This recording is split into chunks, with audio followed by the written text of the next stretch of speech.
Welcome back to Mathematical Literacy. Today we're going to be comparing apples to apples, or rather the cost of importing apple juice versus domestically produced apple juice.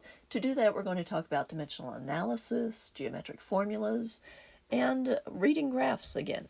So let's get started. So here's an example of a graph. This happens to be a 3D graph. 3D graphs often catch people's eye, sometimes more colorful, more interesting to look at than a regular black and white bar chart. However, can you tell me how many people can accurately read a bar graph that's composed not of cylinders like these, but of cones? Can you read that cylinder to see how many? See, there's already a confusion there. Cone, cylinder, which one are you talking about? But how many people looking at this cylinder can accurately read a 3D graph? It's really hard to tell, isn't it? Are we supposed to be looking at the height of the cylinders? Are we supposed to be looking at the diameter or the radius of the cylinders? Are we supposed to be looking at the volume of the cylinders? Which one is it? It's not exactly clear. In fact, I tell my stats students to avoid using 3D graphs altogether because it does not clearly communicate your data. So carefully look at all the graphs given in today's lesson. Since we are going to be talking about importing things from other countries, we need to talk a little bit about currency exchange. This equation means that one US dollar actually is worth 1.41 Canadian dollars. So right now, one of our dollars is worth more than one of theirs. Therefore, if you exchange a dollar at the border for Canadian dollars, you'll actually get 1.41 Canadian dollars. However, this rate of exchange is constantly changing. It goes up and down. So this is the exchange rate for April 15th, 2020, at the close of the exchange.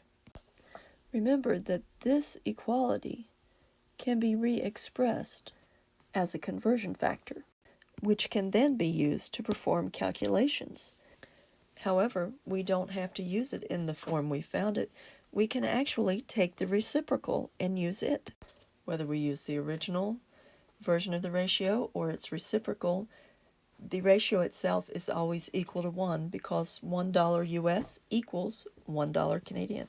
So let's say you're going to pop over to Canada for the day. Maybe you're at Niagara Falls, you're going to go across to the Canadian side, and you have $75 American. Now you can go ahead and spend that in restaurants and stuff, any place you want in Canada. They will usually take your money. They may not offer you the best exchange rate for it, though. They may charge you a bit for changing your American dollars into Canadian. Not always, but you have to be careful. So let's see, if you go to a bank and get the actual exchange rate, how much money you would have in Canadian dollars. So we'll take that 75 US dollars and put it over 1, because we're about to multiply that by a ratio. And if you look at the way my ratio card is set up here, it's set up exactly correctly, because I want the $1 on the bottom.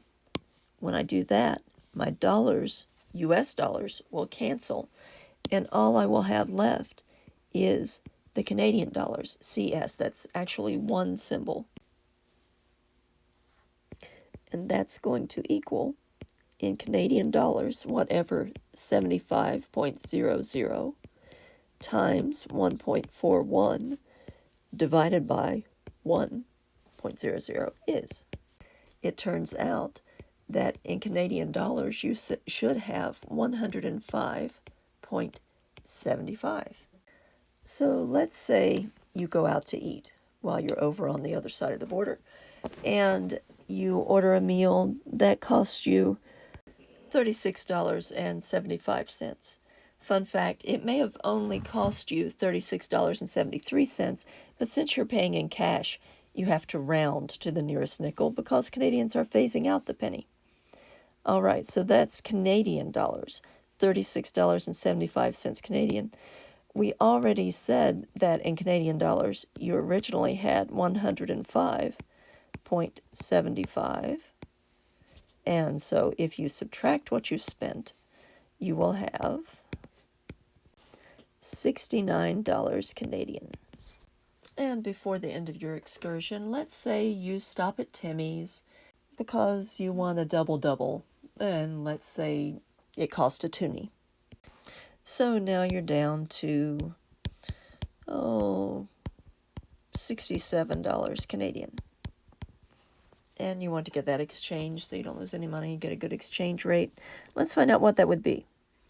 So we have $67 Canadian, or you have, and you go to the bank and you're going to exchange it using the exchange rate. However, look at the format we were using before, the ratio of our conversion factor. Canadian dollars will not cancel because they are both in the numerator. So we have to use the reciprocal. That is the reciprocal form of that conversion factor. So we're going to have to write this as 1 US dollar over, in Canadian dollars, 1.41. And now we can multiply straight across because our Canadian dollars will cancel, leaving us only US dollars on top. And 67 times 1 is $67. And we're dividing by 1.41. So that will give us $47.52. Now, will they give you the 2 cents in Canada? I don't know. Maybe you should do the conversion once you cross the border. It depends.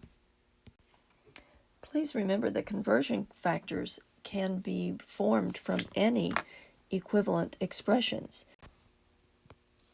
1 dozen equals 12.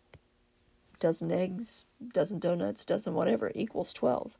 So you can put 1 dozen over 12, and that's the same thing as 12 over 1 dozen. They're both equal to 1. You could put 4 quarts. Okay, we know that that equals 1 gallon. You could put 4 quarts over 1 gallon and use that as a conversion factor, or you could put 1 gallon over 4 quarts. And remember, you can use conversion factors consecutively. You don't have to just use one. If you want to know how many weeks 745 hours is equal to, put that over 1. How many hours are there in a day? 24 hours in a day. How many days in a week? That would be 7 days in 1 week. WK, week. Okay, now if we look at those, watch what happens. Hours cancels with hours, days with days, and this will be equal to, let's pull it over here, equal to 745, okay, no hours, that's times 1, okay, there, times 1, so just 745. The only units we have left are the weeks. So 745, we have weeks on top, but we're not done.